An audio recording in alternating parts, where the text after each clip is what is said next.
Hey everybody, welcome. This video was not supposed to be another vlog.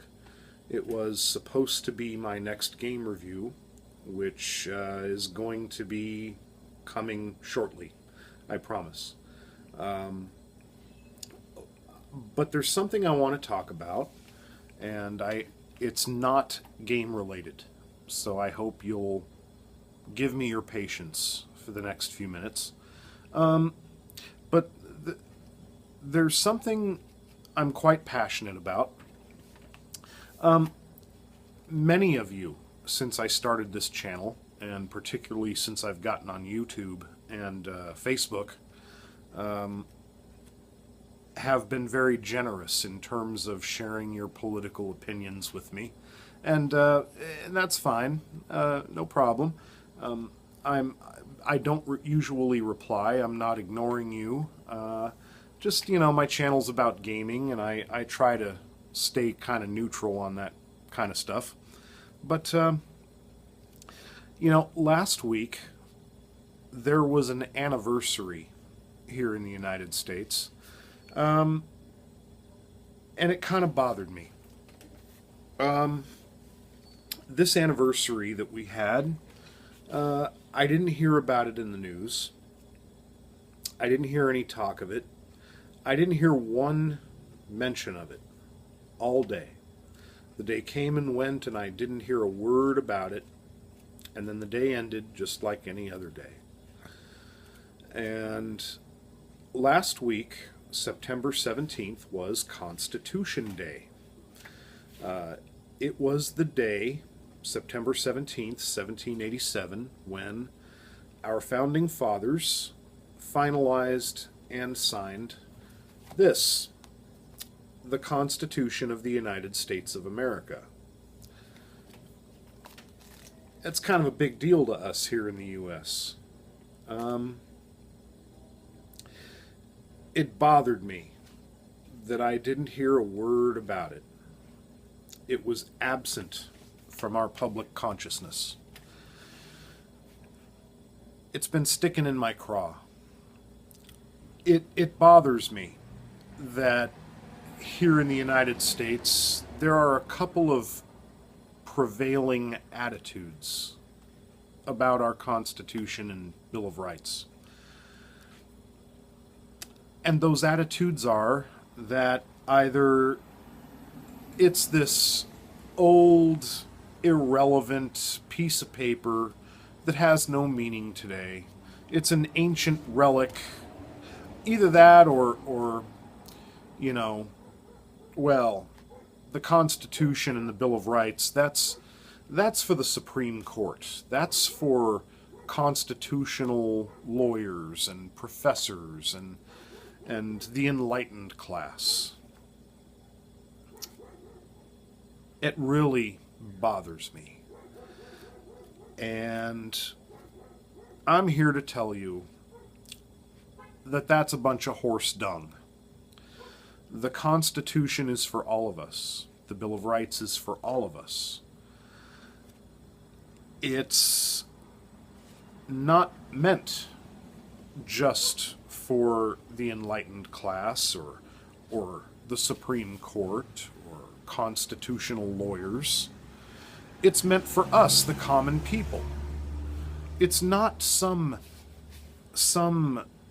complicated tome that only the super intelligent can understand. It's not some sacred relic that the high priest can only view behind the closed curtain, and us, the common people, will burst into flames if we dare gaze upon it.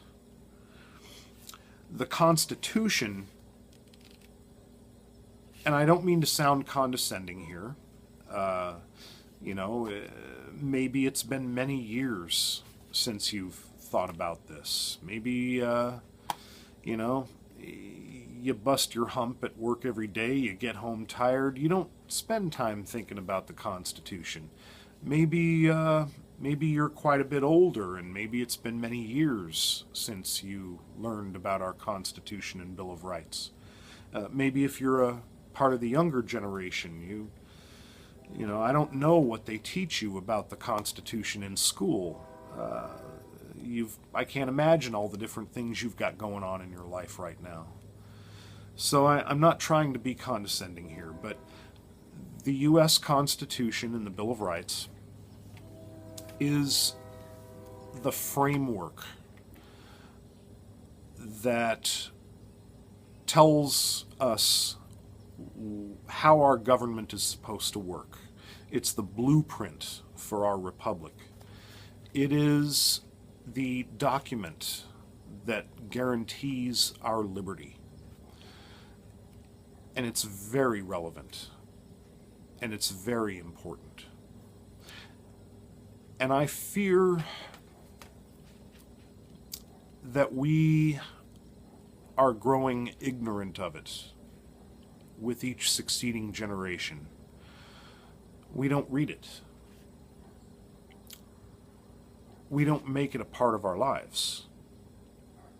We buy into this notion that the Constitution and the Bill of Rights are things for lawyers to argue about in a stuffy courtroom and for judges to decide in some ornate wood-paneled chamber. It's not. I know it's not. This Constitution is for all of us. And stick with me for a minute while I explain why I know that for a fact. Our founding fathers were extremely well-educated men. Now, some of you out there may not be fans of the founding fathers. It's grown quite popular in our society these days to bash the founding fathers. I'm not here to argue that. And frankly, our founding fathers were human men subject to human failing. They were certainly not perfect, and some of the contemporary criticism is justified. But there is no arguing that they were educated. They had a classical education. The men who crafted this document, many of them spoke several languages, Latin, ancient Greek. They were well versed in mathematics, the sciences, literature, classical philosophy. Even by today's standards, our founding fathers had an education that would make many of us look like glue-sniffing morons. And if you read the personal writings of the founders, their diaries, their memoirs, their personal letters back and forth to one another, you'll notice that they wrote in the very complex, flowery, hard to follow way that the educated class of the 18th century wrote. And it is very hard to follow. But if you read this, the Constitution and Bill of Rights, written by those same men, you'll notice that it's written in plain English. It's written very much in the way we still speak, read, and write today. It's written that way so that anyone with even a basic ability to read the English language could read this and interpret it and understand what it means and understand what it says. This Constitution and this Bill of Rights is for all of us to read. It's the gift that they gave us. It's the legacy that's been passed on to us by those who have gone before. who sacrificed, who fought, who bled, who died, so that we could have this document and pass it on to our children.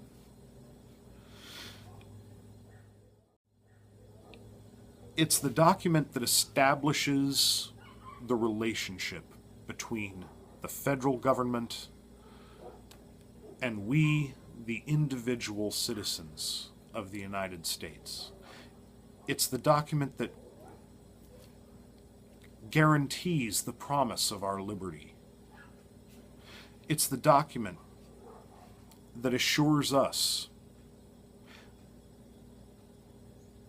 that no matter who we are, no matter what color no matter what color skin we have, no matter what God we worship, or any God at all, no matter who we sleep with, no matter whether we can trace our lineage in this country back 200 years, or whether we just took our oath of citizenship yesterday, this Constitution belongs to each and every one of us, and it is meant to be read.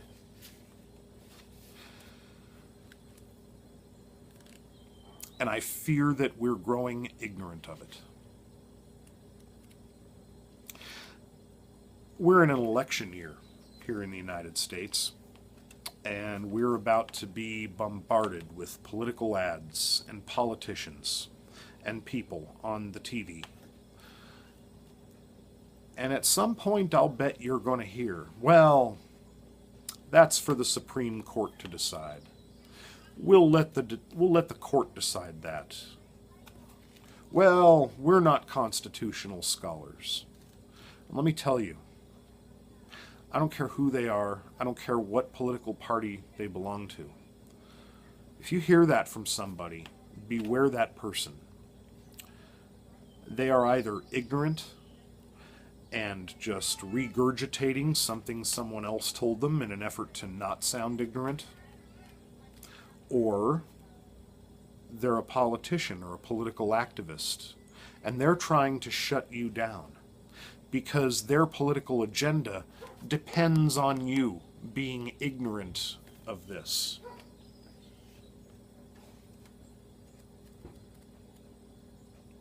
Our Constitution and Bill of Rights, it's every bit as relevant now and as important now as it was in 1787. Don't let someone else read this and interpret it for you. We've gotten into the habit of letting others tell us what this means. It's not the way it's supposed to be. It's not. Because the liberty, the freedom, and the right of self-governance that this document guarantees is a fragile thing. It's fragile when we don't read this, when we don't understand it, and when we don't apply it to our modern lives. And it doesn't matter who's in the White House. I'm not talking about President Obama or President Bush or which party controls the U.S. Capitol. I don't trust any of those people. Read it for yourself. You know what? I'm going to talk to my two daughters about the Constitution. And they're going to roll their eyes and they're going to say, oh, Dad. Yeah, they think I'm a lunatic anyway. But it's important. It's important that they understand. I'm going to talk about this. And I hope you read it and talk about it with your family and your friends too. Because if we grow ignorant of this, if we forget about this, boy, we're going to be in trouble. So, I suppose in this time of everybody offering up a challenge on social media, that's my challenge. That's my challenge to you. Read this. Let me tell you,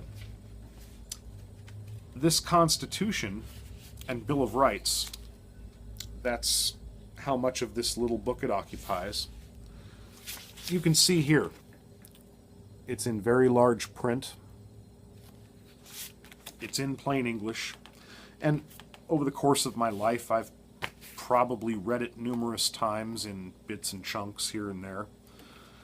But I tried a little experiment, and I sat down and I read it from beginning to end, starting with "We the people of the United States" all the way to "the powers not delegated to the United States by the Constitution," from beginning to end.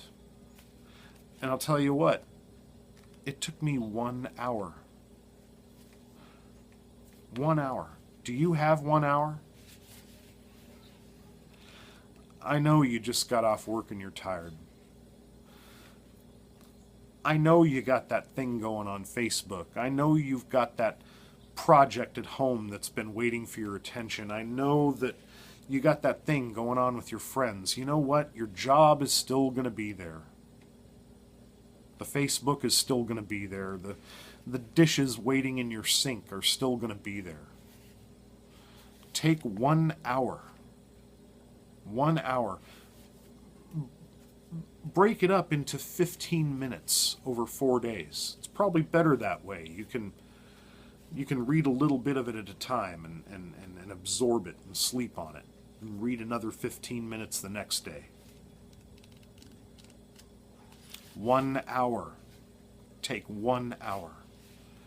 And read our Constitution and Bill of Rights. It's relevant. And I think it's needed these days more than ever. Thanks for hearing me out, everybody. Thank you for joining me. Take care.